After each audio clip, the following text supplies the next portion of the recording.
मैथिली साहित्य भारत की प्राचीनतम साहित्यिक परंपराओं में से एक है, जिसकी जड़ें सदियों पुरानी हैं। नीलम, विद्यापति की रचनाओं में स्त्री पात्रों का चित्रण एक महत्वपूर्ण पहलू है। हालांकि इस दौर में स्त्री रचनाकारों की संख्या सीमित थी, लेकिन धीरे धीरे ही सही मगर निश्चित रूप से वो अपने लेखन के माध्यम से समाज में अपनी पहचान स्थापित करने में सफल रही। वर्तमान समय में देखें तो कई नई स्त्री रचनाकार इस परंपरा को आगे बढ़ा रही हैं। उनमें एक महत्वपूर्ण नाम है दीपा मिश्रा का। मिथिलांचल के सरिसब पाही गांव से ताल्लुक रखने वाली दीपा अभी मध्य प्रदेश के उज्जैन में रहती हैं। मिलते हैं उनसे और समझने की कोशिश करते हैं कि मैथिली साहित्य में स्त्री रचनाकारों की क्या भूमिका रही है।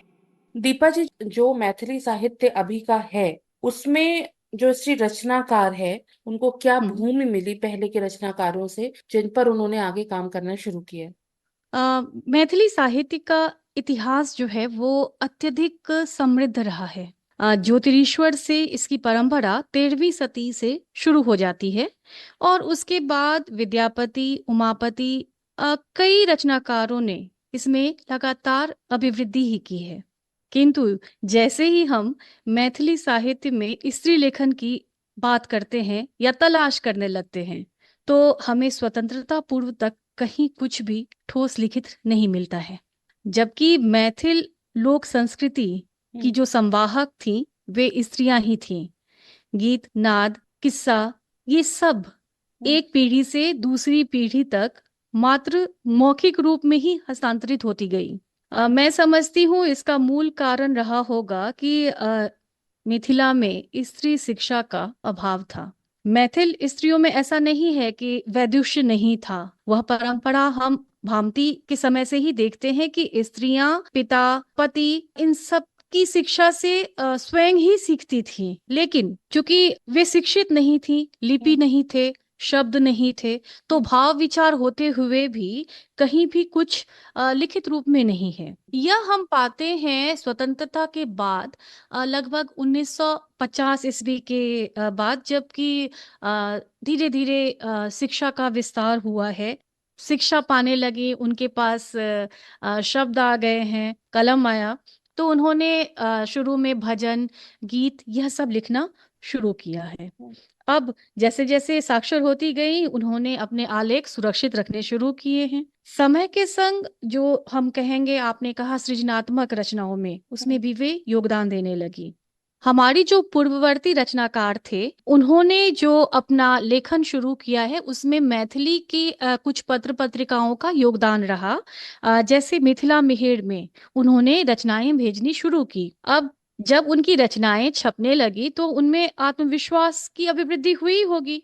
तो हमारे पूर्ववर्ती जो रचनाकार स्त्रियां थी उन्होंने हमारे लिए एक पथ का निर्माण किया है। हाँ, इन लोगों को भी छद्म नाम से लिखना पड़ता था। जैसे लिली रे जो थी वे कल्पना शरण के नाम से लिखती थी। अच्छा। स्त्री रचनाकारों के लिए सबसे बड़ा मतलब बड़ी जो कहेंगे समस्या यह थी कि लेखन दुखदाई था कि लोग वो जो लिखती थी उन्हें उनके जीवन में तलाशने लगते थे, तो उन्हें सतर्क रहना पड़ता था।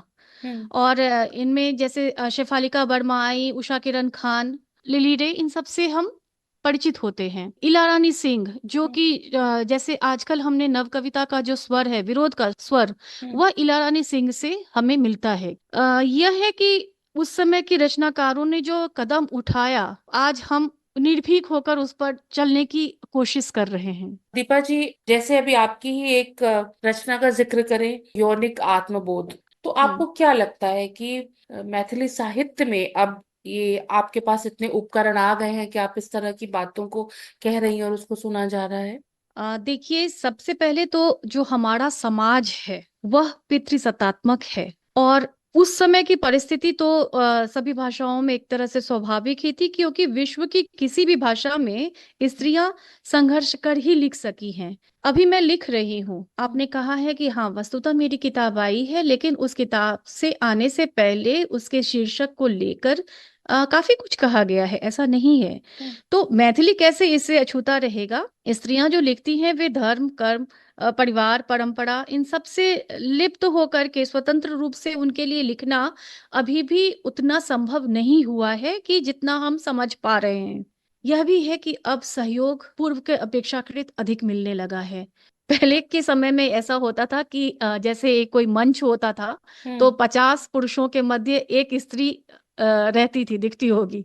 लेकिन अब समय बदल गया है। जो मेरे समवर्ती जो रचनाकार हैं, सभी विधाओं में लिख रही हैं, सभी विषयों में लिख रही हैं, और यह सुखद है।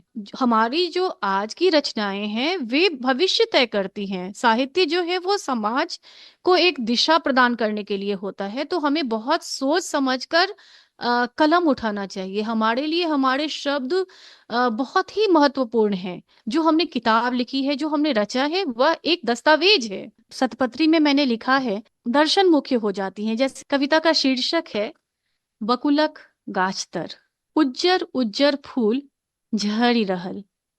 हम अपन नुआक आंचर में एक एकटा फूल बिछी राखि रहल छी। हम जतेक समटैत छी ओतबी फेरो फूलक पथार लागि जाइए। हम ऊपर गाछ दिस तकैत छी। बुझायल एकटा उन्मत्त कियो गाछक ठाढ़ि पर बैसी ओकरा जोर सँ झमारि रहल। हमरा देखते ही ओ पातक बीच नुका गेल। ध्यान सँ देखलहुँ तऽ कोनो मनुख नहि छल। तखन की देव वा कोनो? सुनैत रही खिस्सा जे यक्ष सब एहिना गाछ पर बैसल मनुष्यक इच्छा पूर्ति करैत छथि। ताबत पूर्वाक झोंक सँ पात हिलऽ लगैया। हम ओकर चमकैत दुनू आँखि में देखबाक चेष्टा करैत छी। ई की समुद्रक अथाह ज्वार देखा रहल। लहरक उत्ताल तरंग हमरा अपना दिस बजा रहल। एकटा नव बाट हमरा आगाँ स्वतः बनैत जा रहल।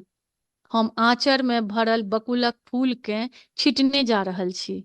बाट के मोने मोन प्रणाम करैत छी, संगहि आग्रह जे एकरा सम्हारि के अहिना रह देब, जाहि सँ घुरबाक बाट हम नहीं भुतियाए। जैसे रॉबर्ट फ्रॉस्ट की एक कविता है द रोड नॉट टेकन, आपने सुनी पढ़ी होगी, कि उसमें दो मार्ग हैं। तो उसी तरह समझिए कि इस स्त्री के पास भी दो मार्ग हैं। एक तो यह है कि वह अपने आंचल में जो बकुल है उसको भर के रखे।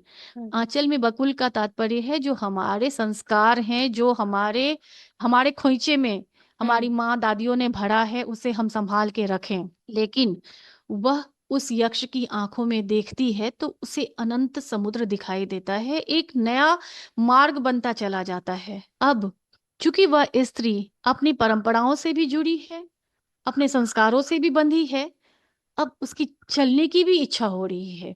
वो चलना चुनती है और उसने अपने आंचल में जो बकुल के फूल भरे थे, उसके एक एक फूल को अपने रास्ते पर ही वह बनाते हुए, छींटते हुए जा रही है, इससे कि वापस आते समय वह रास्ता ना भूले। वह यह भी जानती है कि उसे वापस इसी जगह आना है, लेकिन हाँ, जो नया मार्ग मुझे सामने में दिख रहा है, जो वो यक्ष मुझे दिखा रहा है, मुझे उस तरफ भी बढ़ना है। बहुत धन्यवाद दीपा जी हमसे बात करने के लिए। आप लोगों को भी धन्यवाद। बहुत बहुत शुभकामनाएं मेरी। अभी आपने मैथिली साहित्यकार दीपा मिश्रा को सुना। प्रस्तुति केंद्रीय हिंदी रूपक एकांश